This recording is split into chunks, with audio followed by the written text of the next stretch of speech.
Hello guys, welcome to another video.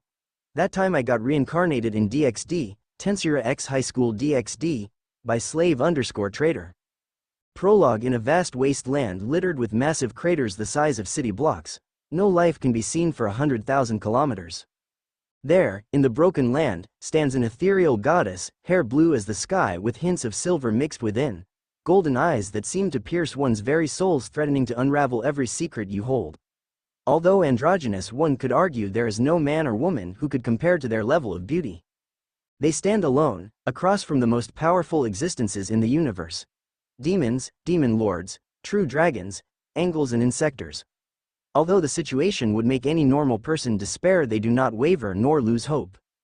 Seemingly from nothing, a katana so black it seems as if you're staring at the embodiment of darkness itself, threatening to swallow everything that comes into contact with it. They raise their weapon, eyes locked onto the foes in front of them. They whisper words, seemingly talking to themselves, then a moment later a fearless smile spreads across their face. One would question their sanity for smiling in such a situation, but nevertheless, knowing the person in question, it was nothing but normal. As soon as the divine smile graces their face, they disappear only to reappear in front of the attacking force. A blinding light envelopes the battlefield, swallowing everyone and everything, forcing the spectators' eyes closed. Once they're open once again, they're met with a vast space littered with stars and planets. An otherworldly view mortals would do anything to attain, going as far as selling one's own soul.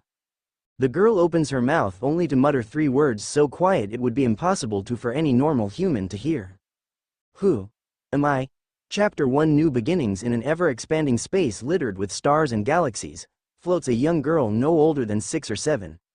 With hair akin to the blue sky, with slight undertones of silver littered throughout, facial features that can only be described as absolutely divine, surpassing any and every god or goddess.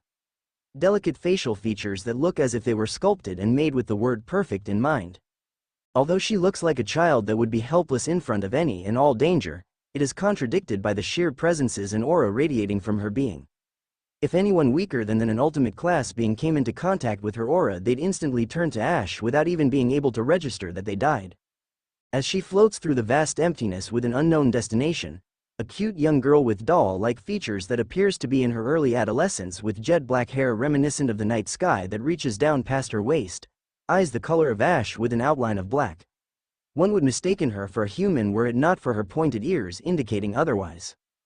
As she approaches the sleeping beauty, she can't help but stare in awe at the sheer presence this seemingly young girl is giving off, not to mention her ethereal beauty that cannot be seen anywhere else. While seemingly entranced by the girl's beauty, she is snapped back to reality by the voice of a man she knew all too well. Aren't you staring a bit too hard, Ophis? If she wakes up and sees you staring like that, you'll come off as a pervert, he stated with a smirk plastered across his face. Mind your own business, Baka Red. Don't you have anything better to do than stalk me like a creep? She barked back with obvious annoyance in her tone. I didn't come to see you, I just came to see what that huge spike in energy was that makes us pale in comparison. I never thought that a child would be the cause, let alone one that feels so similar to you and me. Do you have any idea where she came from? Why the hell would I? I only just got here as well. She came out of nowhere. I didn't even feel her entering the dimensional gap. It's as if she just formed here. They sat in silence for minutes as if contemplating something before Great Red spoke once again.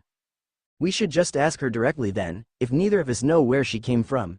Child, I know you're awake, there is no use pretending you're still asleep.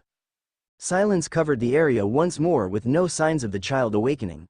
After a minute of the child not moving a single muscle, her eyes slowly opened, revealing an entrancing pair of golden eyes seemingly analyzing anything and everything that came into their view.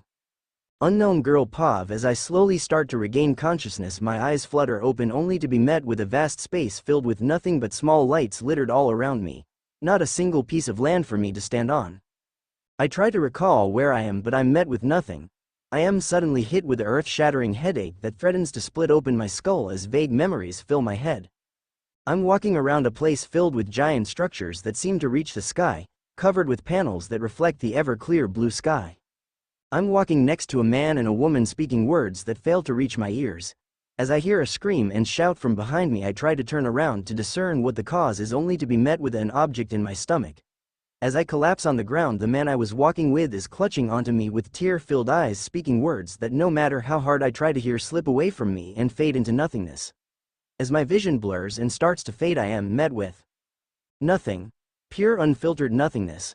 There is no sound to be heard, no light to be seen, as if anything that tries will be swallowed while not allowing anything to escape its grasp.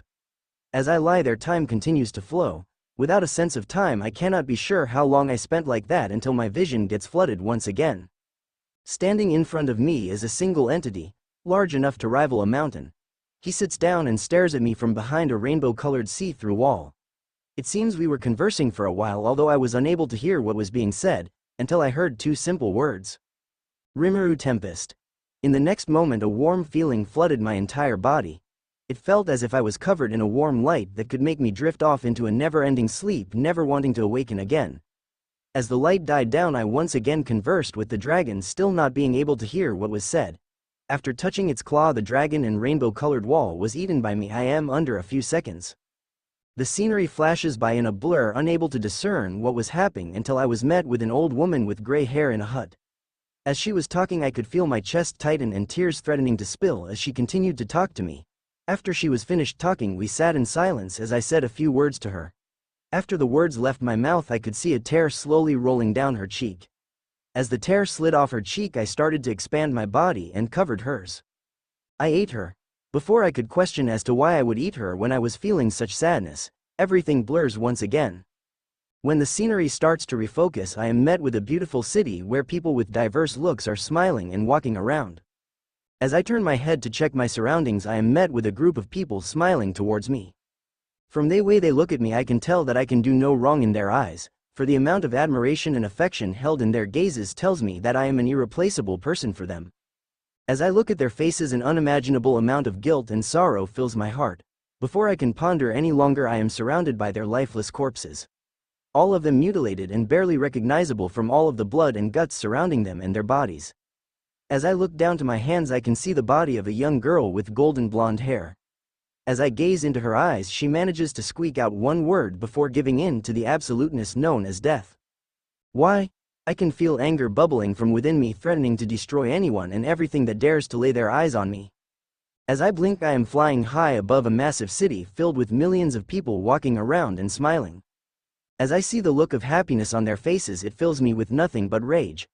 I mutter but a few words, but in the next instance there is nothing but a wasteland where the once massive capital stood. As I watch the souls of every being slowly filter towards me, I can do nothing but weep. As I turn around, I am met with a massive army consisting of a variety of different races, all baring their fangs towards a single entity. Me. I summon a jet black katana that gives of the feeling of death itself, with nothing but black coloring the blade. As I raise the katana towards the large army, I am filled with nothing but contempt for myself and peace that I will soon be given judgment by the world. As soon as I charge, and I am met with a blinding light forcing my eyes shut. When I open them again, I am met with the same expansive space I once occupied. Unsure of what just happened or whose memories they are, I try to sort through them and remember any words that were said. The only thing that was comprehensible was a single name. Rimuru Tempest. I guess my name's Rimuru Tempest, I think? That is correct, Master. Huh? Who said that? I didn't even say anything out loud. As I quickly flick my head back and forth trying to locate the source of the voice, I am met with an answer that leaves me shocked and with more questions. I am one with Master's soul. She do not need to say anything all out for me to hear. As I reside inside of Master, I am able to talk directly to your soul or conscious. How does that even work? How do you get inside of me? I don't remember letting anyone inside of me, let alone my soul. I am a manas born from an ultimate skill you had in your previous life. After Master gave me the name Seal, I evolved into a higher life form. Wait, you mean everything I saw was real? Does that mean I killed all those people, even the nice-looking ones that were smiling at me? Correct. Why do I feel so much more grief towards them rather than the millions of people that I slaughtered? As I was thinking about why I felt such grief, I was met with a warning. Warning. 2 large sources of magicules heading towards Master at high speeds. What are magicules? Why did you warn me about them? Magicals are the building blocks of magical, demonic life as well as the base for all magic. Master was warned, as both individuals have a core that is similar but not the same to the true dragon core that Master possess.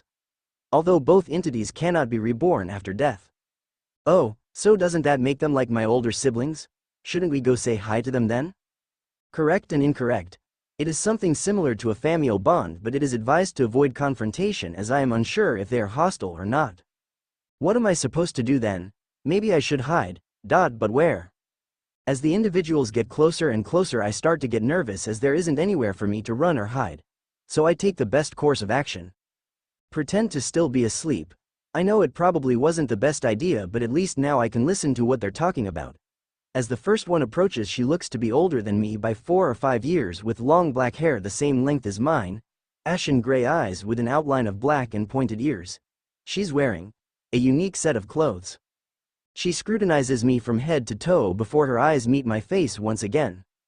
A minute passes. Then another. And another. Why are you staring at me?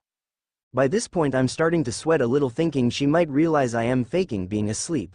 Luckily, as I am reaching my limit, a tall man with dark red hair wearing a red jacket with a white t-shirt and black jeans comes from behind her and starts talking.